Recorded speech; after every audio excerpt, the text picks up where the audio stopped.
사랑하는 수정동교회 성도 여러분, 안녕하십니까? 김병철 목사입니다. 12월 14일 월요일에 드리는 매일 묵상을 시작하겠습니다. 오늘 부르실 찬송가는 90장 주 예수 내가 알기 전입니다. 찬송가는 형편에 따라 개인적으로 부르시기 바랍니다. 하나님의 말씀은 누가복음 1장 39절에서 45절까지 말씀입니다. 신약성경 87쪽에 있습니다. 이제 제가 하나님의 말씀을 강독하겠습니다. 이것은 하나님의 말씀입니다. 하나님의 말씀에 경청하시기 바랍니다. 이때에 마리아가 일어나 빨리 산골로 가서 유대 한 동네에 이르러 사가랴의 집에 들어가 엘리사벳에게 문안하니 엘리사벳이 마리아가 문안함을 들으매 아이가 복중에서 뛰노는지라. 엘리사벳이 성령의 충만함을 받아 큰 소리로 불러 이르되 여자 중에 내가 복이 있으며 내 태중의 아이도 복이 있도다. 내 주의 어머니가 내게 나오니 내 어찌 된 일인가. 보라, 내 문안하는 소리가 내 귀에 들릴 때에 아이가 내 복중에서 기쁨으로 뛰놀았도다. 주께서 하신 말씀이 반드시 이루어지리라고 믿은 그 여자에게 복이 있도다. 아멘. 마리아와 엘리사벳이라는 제목으로 묵상 말씀을 나누도록 하겠습니다. 하나님의 소명을 받드는 것은 아름다운 일이지만 고통스러운 일이기도 합니다. 그는 더 이상 개인으로 살 수 없기 때문입니다. 가브리엘 천사를 통해 그대가 잉태하여 아들을 낳을 것이라는 소식을 들었지만 마리아는 그 말의 의미를 이해할 수 없었을 것입니다. 당연한 일입니다. 마리아는 아직 결혼식을 올리지도 않은 처녀였고 그의 나이는 15세 남짓에 불과했기 때문입니다. 그러자 가브리엘은 오랫동안 아기를 낳지 못했던 마리아의 친척 엘리사벳이 하나님의 능력으로 잉태하게 되었다면서 하나님께는 불가능한 일이 없다고 말합니다. 우리가 하나님이 하시는 일에 대한 확신을 갖지 못할 때 하나님은 우리의 믿음 없음을 꾸짖으시기보다는 고민과 갈등 그리고 기쁨과 축복을 함께 나눌 수 있는 동료를 주십니다. 교회는 그런 경험과 이야기가 함께 모여있는 아름다운 보물창고와도 같은 곳입니다. 한몸 공동체를 이룬 이들은 서로가 경험한 하나님의 은총 이야기를 나누면서 불신앙을 극복해 나가야 합니다. 바람 부는 날 촛불을 들고 길을 걷다가 내초의 불이 꺼져도 함께 걷고 있는 동료들로부터 불씨를 나누어 받는 것과 같은 이치입니다. 마리아는 엘리사벳에게 일어난 일을 전해 듣고 용기를 얻었습니다. 마침내 마리아는 하나님이 자신을 통해 하시려는 일을 수용합니다.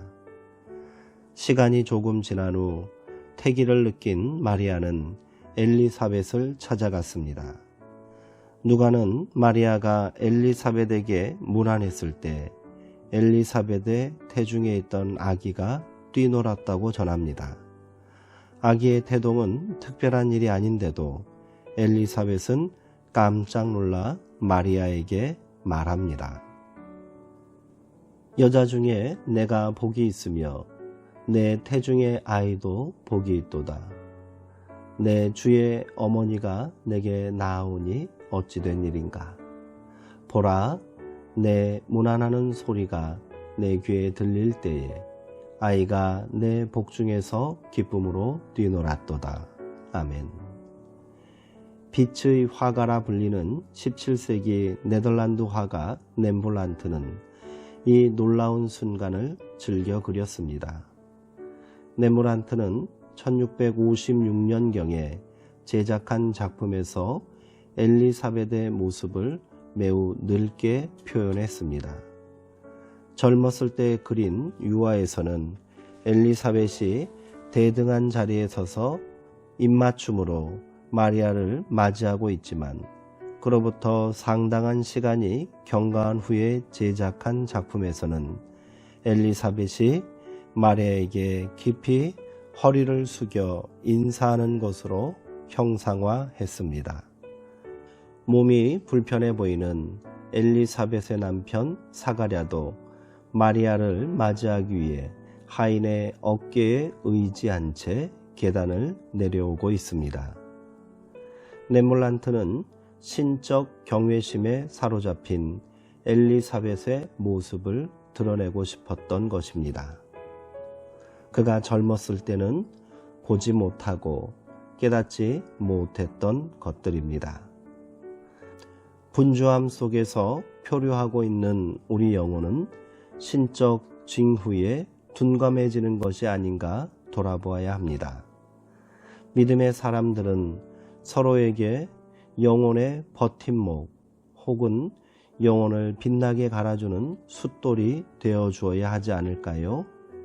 마리아와 엘리사벳이 그러했던 것처럼 우리 수정동교회 믿음의 공동체가 그렇게 서로에게 은혜가 되고 확신이 되고 축복을 나누는 귀한 믿음의 공동체가 되었으면 좋겠습니다.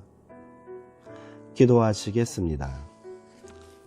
하나님, 가끔은 누구에게도 말 못할 고민에 빠질 때가 있습니다. 아무도 이해해 줄 수 없을 거라는 생각에 마음이 아득해지면 삶의 무게가 태산처럼 무겁게 느껴지기도 합니다. 비가 되어 내릴 때 먹장구름에 어둠이 걷히는 것처럼 우리도 마음 내려놓을 곳이 절실히 필요합니다. 주님, 우리에게 마음을 나눌 사람을 보내주옵소서. 어떤 판단도 하지 않으면서 존재 그 자체를 따뜻하게 받아들일 수 있는 사람이 그립습니다. 이제 우리도 누군가에게 그런 사람이 되기 위해 노력하겠습니다.